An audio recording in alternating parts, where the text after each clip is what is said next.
되게 우리나라 이제 수도권을 제외한 대부분의 지방들 같은 경우에 초창기에 우리나라의 그 국토가 개발될 때는 거점 개발 형식이라는 게 도입이 됐었어요. 그렇죠. 거점이라는 게 이제 뭐 서울, 부산, 대구, 뭐 대전, 인천 이런 식으로 해서 주요한 거점들을 지정을 해서 거기를 집중적으로 육성을 시키고 그게 육성되어 있는 그 영향을 이제 나머지 지역에 퍼뜨려갖고 전국 투를 고르게 개발을 시키겠다라는 그런 개발 방식이죠.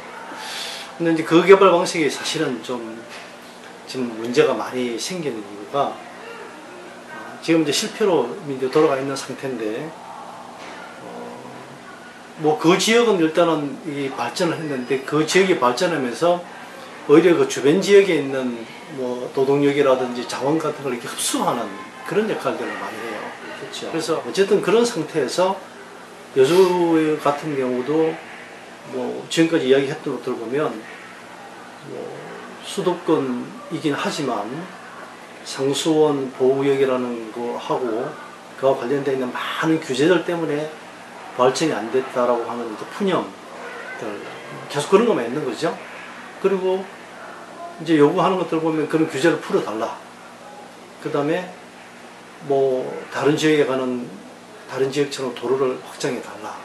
뭐 공장을 유치해 달라. 뭐 그런 식이었죠. 다 위에다 대놓고 이야기하는 정도였잖아요. 그 속에서 규제를 풀면 어떻게 뭐 지역을 발전시켜 나가겠다라든지 공장이 들어오면 어떤 영향이 있다든지 그걸 어떻게 발전해서 지역이 앞으로 이런 어떤 형태로 나가겠다 청사진이 제한된다든지 하는 것들이 있어야 되는데 그런 것들이 전혀 없는 상태라는 거죠. 그런 것들이 사실은 제일 큰 문제고요.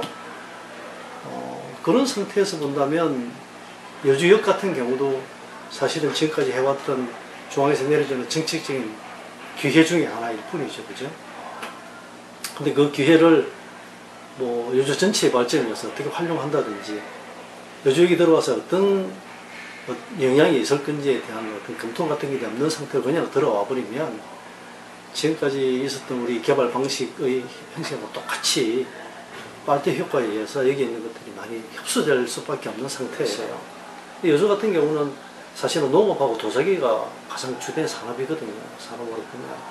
근데 도자기가 이제 뭐 다른 거로부터 밀렸다고 이렇게 그냥 뭐 박물관 유물 전시하듯이 뭐 전시장 하나 만들어 놓고 뭐 하고 그 다음에 중국산 도자기 데려와서 팔고 하는 그럴 일은 아니라고 봐요.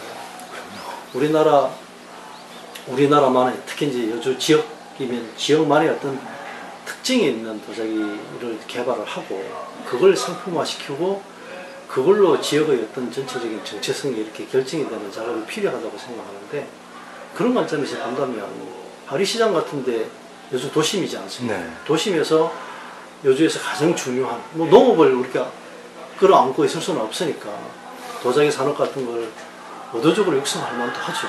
그래서 젊은 도예가들이 이렇게 와서 자리를 잡고 거기서 자기 작업을 하고 작업하는 모습을 다른 사람께 그대로 보여주고 그 다음에 옆에 이제 5일장에 들었을 때에 뭐 관련시켜 있는 도자기 장도 한번 열어보고 그러면 그거로 벌써 의미가 크지 않을까 싶어요. 예를 들어서 이렇게 여주를 한 바퀴 빙 투어를 하고 그 자리에 와서 그걸 다시 한번 이렇게 좀 그렇죠.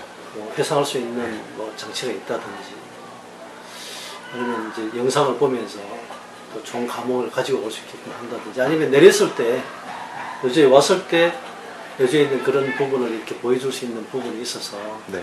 그런 걸 찾아서 이렇게 가도록 하고 유도하고 하는 것도 재밌겠네요.